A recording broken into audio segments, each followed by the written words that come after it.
welcome back to the Citizen channel. You're all staying safe and well. Another episode of CITY130. Yes, nothing to do with some dodgy charges that have been laid at us. This is something totally different. It's to celebrate, yes, the introduction, the creation of Manchester City, of course. 1894-95 season was the first season we played as Manchester City.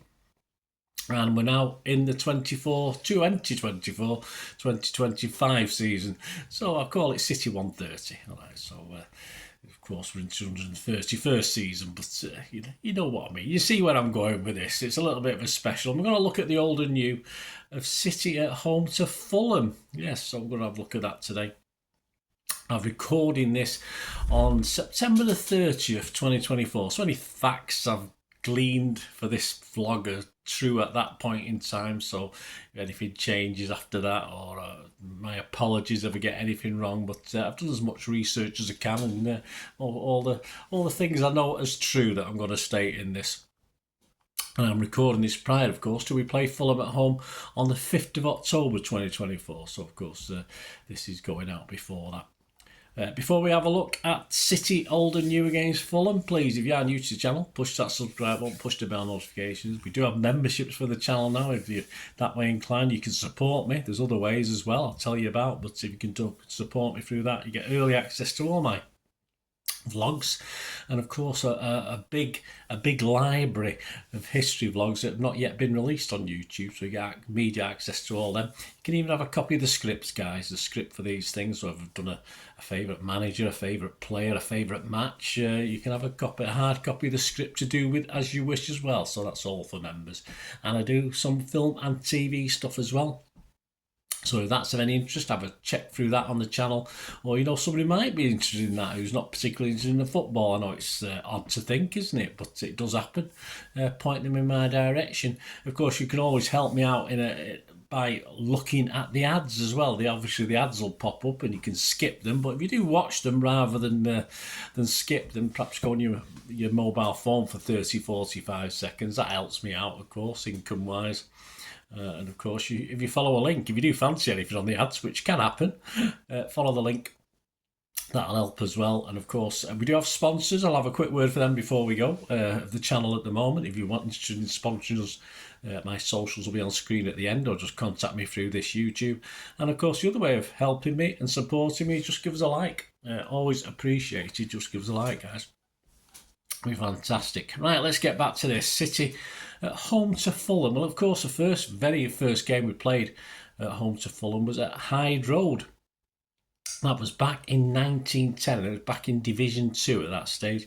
We'd met in the FA Cup the season previous, and we'd drawn at Hyde Road, and then we got beat, followed by a Fulham winning the replay at the Cottage. Well, this was our first league game at home at Hyde Road. Our overall home league record against Fulham stands at play 33, so it's not a team we played loads of times, but we won 21, drawn 6 and lost 6, so not too bad. Scored 83 and let 37 in. Our biggest home win was a 5-0. You probably remember, it's in recent times, only 10 years ago as I'm recording this, 10.5 years ago. So you might remember it, you're probably there like me. A 5-0 win, of course. Joe Hart was on the cover of the matchday programme. We're up there on the wall, it should be on the screen as well. And what we're going to do, just going to have a look at what the BBC wrote about the game. Of course, Manuel Pellegrini was in charge of the Blues then. So we'll have a look at what the BBC wrote about the game. Yaya scored a hat-trick as Manchester City had a resounding win over 10-man Fulham. City were inspired by their talismanic Ivorian midfielder who scored twice from the penalty spot and hit a stunning third from 25 yards to take his season's total to 20 goals before Fernandinho and Martin Demichelis turned it into a rout late on. City were perhaps fortunate to earn the first spot kick when Fernando Amorebieta clipped Alvaro Negredo, but the Fulham defender could have little complaint for the second when 8 minutes into the second half he chopped down David Silva and was sent off. That left City to cruise home against Felix Magath's side, who remained bottom of the table, 4 points from safety, with their position looking increasingly perilous. The result was never in doubt on a wet afternoon once City had scored a second penalty, but they did survive a few scares in the first half. Fulham were inches from taking the lead through Kieran Richardson's fizzing shot after 23 minutes, yet within 2 minutes the hosts had won a penalty with a strong dose of good fortune associated to it. Referee Jonathan Moss didn't whistle when Amorebieta clipped Negredo as the pair pursued James Milner's lofted pass, but his assistant indicated that the Fulham defender had fouled the striker. Once Amorebieta had been booked, Toure sent Davy Stockdale the wrong way from the spot. City looked to Silva for their inspiration. He came close to adding to the lead when his chipped effort was cleared off the line by Amorebieta. He's a very busy lad. Alexander Kolarov also hammered a shot goalwards, but it was expertly tipped onto the bar by Stockdale. There were moments of worry for Pellegrini's side as Sasha Reether and Amorebieta headed off target, but 8 minutes after the break, City rewarded another penalty, and this time there was no debate. Milner threaded a delightful pass through to Silva, who was upended by Amorebieta in the box. Where is he? Where's this guy? He's all over the place. The Venezuelan received a straight red card and trudged off the pitch before Toure calmly tucked in.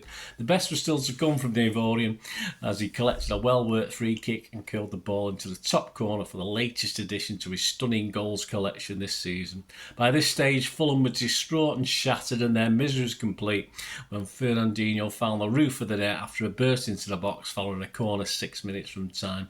Demichelis then scored from close range for his first Manchester City goal. So there you go. Do you remember that game, guys? Quite comprehensive, wasn't it? I'll have to find out about Amorebieta, won't I? Find out what's happened to him. He's a busy lad, of course. I think Fulham was Amorebieta, wasn't it? And back to our first ever game. Yeah, we'll go back to that. It ended 3-1. Against Fulham on the 9th of April 1910, of course, not 2010, 1910. Halford scored 2 goals and Wynne scored the other City goal. Harry Newbold was the City manager at the time. The attendance at Hyde Road that day was estimated at 16,000. They weren't very accurate. They didn't have little tickers on the turnstiles, I don't think. Some info on one of those scorers, yeah. Tom Halford, nicknamed Dirty Tommy. That's a bit mean, isn't it? I mean, apparently he was a cracking passer of the ball, so I don't know where this nickname Dirty Tommy came from, but probably because he was a bit hard in the tackle. I hope it's nothing to do with not having a wash or anything like that. But he came to City after his previous club, Stoke, had dropped out of the Football League. In April 1908, he signed for City, making his debut on the 21st of April against Bristol City, a match which finished goalless. In his first full season at the club, he made 27 appearances and was the club's second highest scorer with 15 goals, which included 3 hat-tricks. Hat-trick heroes. However, Manchester City finished second bottom in the First Division that season, and Halford again suffered relegation. Halford won a Second Division Championship medal, those we bounced back, of course, in the 1909-1910 season as we returned to the top flight. Though he'd been an ever-present in 1912-13, Halford lost his place in the first team in the 13-14 season, making all but 3 of his 15 appearances in the first 10 weeks of the season. And he made his last appearance for City on the 13th of April 1914 against Newcastle before moving to Port Vale. He survived the war, guys. He actually obviously served in the First World War and got through that, so he survived through that one. His City stats gave him a final total of 183 appearances and 38 goals for the club. In that season, 1909-1910, the final positions were City first and Fulham 7th. That was the Second Division, of course, so another title for City, but we had quite a lot of Second Division titles. Fulham manager then was a certain Phil Kelso. A great picture, don't mention. I just visions of Lauren Hardy. I'm sorry, that's just my first thought when I saw the picture. It might have been yours, I don't know, it might just be me. But Phil Kelso, he stayed with the Cottagers for 15 years, making him their longest serving manager. Last year, let's go up to date a little bit. Of course, season 23-24, they finished 13th. Not unlucky for them, quite comfortable. And of course, they're managed by Marco Silva. And last time in the league at the Etihad, of course, it finished City 5, Fulham won, so at least they got a goal that time. Alvarez had put City in front, but Fulham soon equalised through Tim Ream. And then Aki put City back ahead deep into first half stoppage time, if you remember. And then a second half Erling hat-trick, yeah, so it's not just Yaya, I got the hat-tricks against Fulham. A second half Erling Haaland hat-trick finished them off, of course. They're promising odds this season. It's a top half finish, which is certainly possible for Fulham. You can get 7-5 against on Betfair, so if you fancy them to finish in the top half, we're only 6 or 7 games in. And in the FA, they're not in the Carabao now, but in the FA Cup you can get 66-1, although generally it's 40-1. I can get 66-1 with Bet Victor. So so if you fancy a little flutter on Fulham, if you watch them, for instance, this week as I'm recording this, and you think, oh, they might do all right then. So there's your prices. There you go, guys. Hope you enjoyed this CITY130 1894, 1895, 2024, 25 special. And of course, there'll be lots of these covering home and away games throughout the season. So hope you enjoyed. Let me know any memories you got, especially that game back 10 years ago. Any memories of that? It'd be great to hear them. I did say we do have sponsors of the channel, and they are at the moment. If you follow the link in the description below in the comments section, they've got a little eBay shop. They're called Piat6505. They sell movie posters, mainly from the 1990s and 2000s. Some great films, some great actors.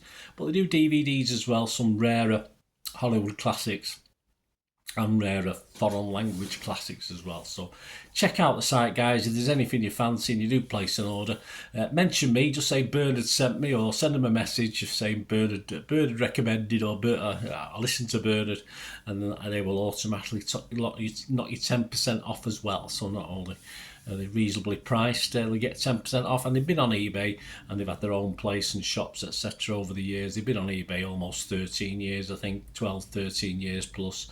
And with 100% feedback, guys, so you can have faith that no scams or messing about with this one. If you do have any problems, just contact me as well, because of course I'm very close to the operation. So there you go, Piat6505, man. Thanks to them. If you're interested yourself in sponsoring this channel or the film channel or both, it doesn't matter, film and TV channel, just get in touch, guys. We can have a chat. And I said, more importantly, let me know any memories you've got of the City at home to Fulham. Anything that stands out in a sort of fixture that we've not had too many of compared to some of the teams we play. But let me know any memories you've got. Until the next time, I'll never ask one thing, don't I? Please stay safe, everyone, especially you Blues. And simply, come on, City. Bye for now.